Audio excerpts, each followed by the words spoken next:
Hello everybody and welcome to this playthrough for Rookie Division in the Celtic Cup Tournament. The video here is sponsored by Golf Clash and Playdemic. And before we start, do not forget to subscribe to the channel. Also, if you do want to get the updated text guides, you sign up on patreon.com/golfclashtommy. Link in the video description down below. Also, you can find all the content for the Celtic Cup Tournament and the new drum or links on golfclashtommy.com. Visit it and check it out. In this playthrough, you're going to see my shots and my shots only, and I'm going to talk you through, give you all from elevation to what route I feel is going to be the best, and also, you know, some additional tips and tricks. If you do have any questions or like whatever question you might have, you make a comment in the comment section below and I will be there to help you out. So enough talk and let's check out the video. Hole number 1 is a par 4, and here we are going to play with a power 1 ball, which in this case is going to be a quasar. We're going to play out to the right side, based on that the drive, it's going to be a little bit easier to just playing straight forward and not having to be, you know, scared of getting the ball into the rough or into the sand. 10% extra for the drive, and we're going to adjust from maximum position. You can obviously, when you play this hole, you can play with a different type of club, different type of ball, but I do believe playing with the driver with a little bit more distance than normal is going to be helpful in this case. The ball bounces very nicely on the fairway, getting over the rough, and rolls nicely out there on the other fairway without having any risk rolling too far or too short. Second shot here is going to be hard with lower level clubs, so I choose to bounce over the water, giving myself a possibility to get this ball in the hole from distance. There is a rough bump here, and where you can play by the rocks by the green, because that's actually used as rough. But if you're gonna try the rough bump, I would rather see you playing your drive out to the left as a start and then play the rough bump from there. But I would say in the end, if you're playing in Rookie Division, it's gonna be hard sometimes to adjust properly and correctly, and you might gonna have different clubs. So I choose to display and show you an easy way that you will 100% make the birdie, but you have a good chance making the eagle. When it comes to elevation, nothing extra, so you play just 0. Hole number 2 is going to be 15% extra. It's very important here that you do add the elevation adjustment to your normal adjustment, otherwise you're gonna, in this case with tailwind, go too far. I'm playing with a Marlin with 3 bars of backspin and 2.5 bars side spin to the left. And as you can see, I'm having the blue ring by the rough to the right and also blue ring by the rough to the left, aiming straight at the pin. And the reason I want to aim this far up is that then we take away the risk of having a bounce more towards the left, and we're gonna then fall down into the rough and have a problem. In this case, I'm playing at maximum distance, and as I said from the start, 15, which is 1.5 in elevation. You can see we bounce nicely on the fairway and we're rolling up towards the pin. So the only thing we need to think about here is to move our target a little bit further up when we do start our adjustment. Then it's gonna be a very, you know, we're gonna be close, but it's a tough one to make a hole-in-one on. Hole number 3, here I would like you to choose the quarterback as your driver.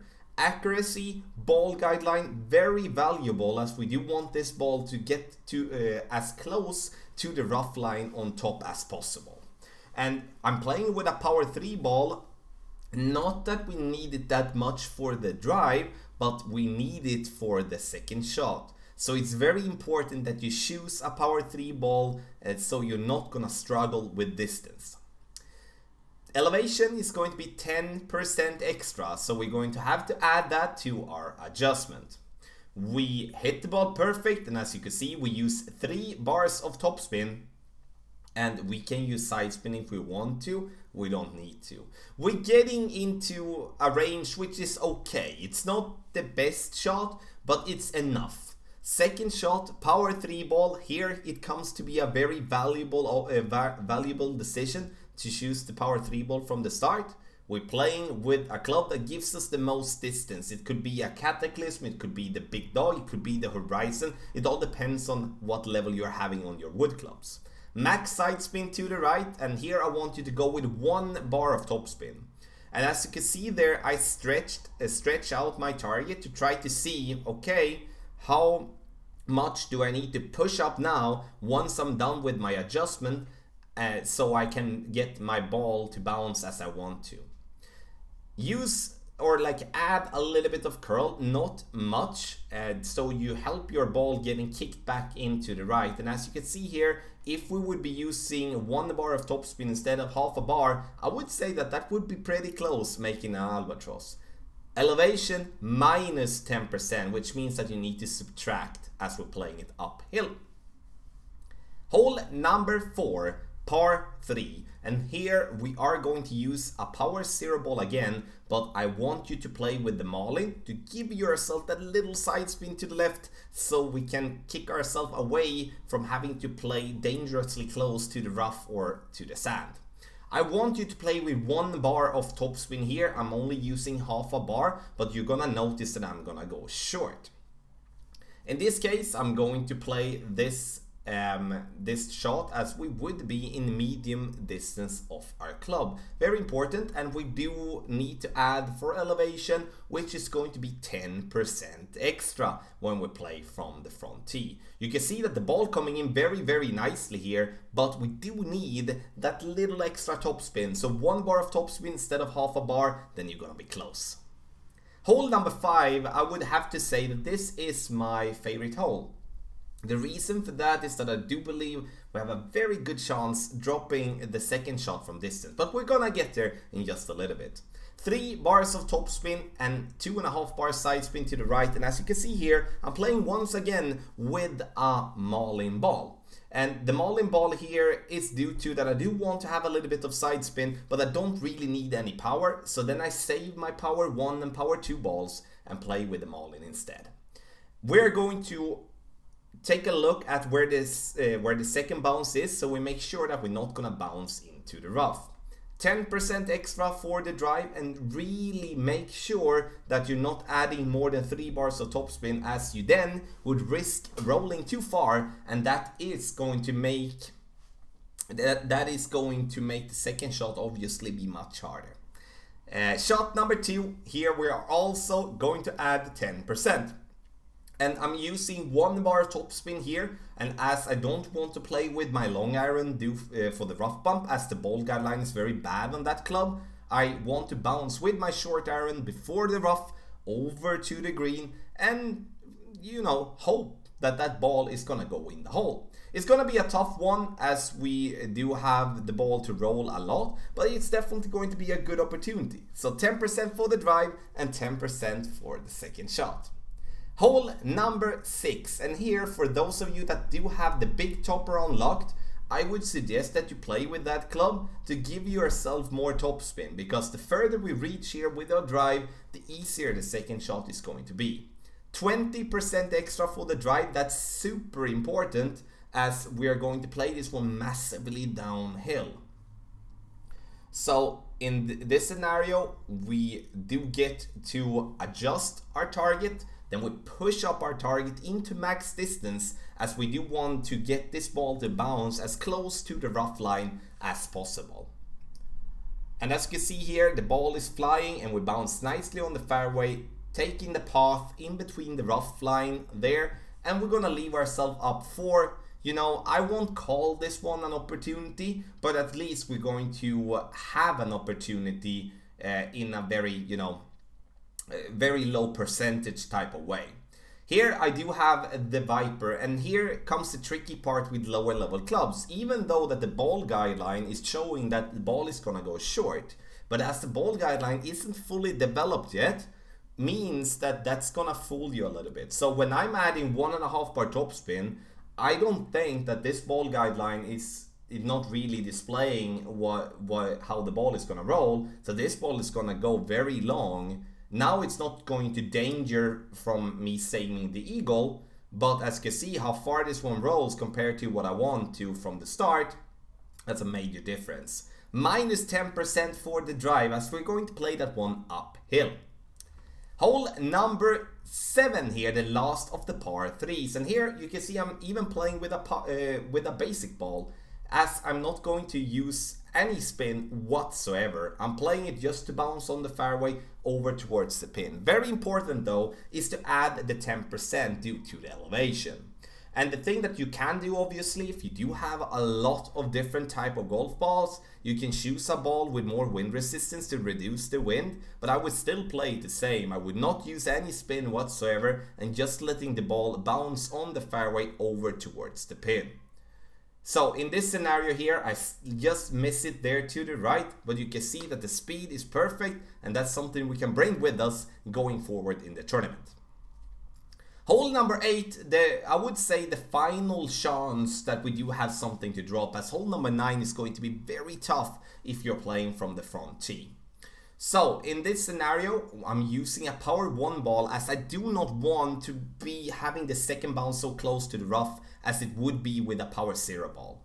Max topspin, no side spin, and we're going to add 10% once again. A lot of elevation adjustment, but it is crucial. And if you once again want to learn more about elevation, watch the guide here on the YouTube channel called Elevation 1.0. Once I adjusted, I push up my target up to max, so I gain that extra little distance, so I don't have to overpower my shot. And it rolls nicely down here on the fairway, and we leave ourselves up with a very good chance making an eagle from distance. Second shot, nothing extra. This is one of the few shots that we're not going to add or subtract anything when it comes to elevation. And I'm going to play 4 bars of backspin and leave the ball guideline a little bit short of the pin. And this is here it comes into the skill that you're having as a player, like where to put the ball guideline so you're not coming too short or too long, as the ball guideline isn't fully developed. I'm going to play it, as I said, without anything extra, and then going to try to get this ball in the hole. Perfect ball, and it looks good, and as we can see here, it zooms in and we get that one to drop nicely for an eagle on hole number 8. Hole number 9, there is 2 ways of playing this hole, and I would say that this is going to be the more conservative way of playing, but if you do want to see a more aggressive route, check out the playthrough for Pro or for Expert, where I'm actually bouncing the ball over into the rocks to roll out on the fairway. But in Rookie, I do believe we're going to try to keep it as simple as possible, as I don't want you to feel that you're going to risk going into the water. 3 to 4 bars of backspin, max side spin to the right, and we're going to play with half a ball of curl outside the adjustment ring to the right. Make sure that you're playing with a power 3 ball. It will be needed for the second shot. And the plan is to get it up as close to the top right as possible, to then give ourselves an opportunity to reach the green from distance here. Now I've chosen the horizon, so if you do have the horizon unlocked, you can have it in level 1, then you choose to play that club. If you play a more aggressive route and you bounce on the rocks and over, then you can choose whatever wood club you might want to you want, like the one you feel most comfortable with. But the reason we're playing with the horizon here is to give ourselves the distance with the topspin. So we do want to have as much topspin as possible, and the horizon, even in a lower level, does have a lot of topspin. The elevation for both the first shot and the second shot is 10%. Sorry, it's 0, not 10%. Disregard that. It's 0 for both shots. Unfortunately, I hit great, which is gonna make me lose a little bit distance when we roll out there to the right. But as you can see, that even if we do have that much topspin, it's going to be a very hard wedge for us to get that eagle. So in the end, it's going to be a very tough hole for players playing in Rookie as for the lower level clubs, but I think you got it in the end. So this was the playthrough for Rookie Division. Sign up on patreon.com to get the updated text guide. Once again, I'm here to answer your questions. Make sure you write them in the comment section below. Hit thumbs up if you like the guide and the videos that we do produce here on the channel. Video is sponsored by Golf Clash and Playdemic. Good luck in the tournament.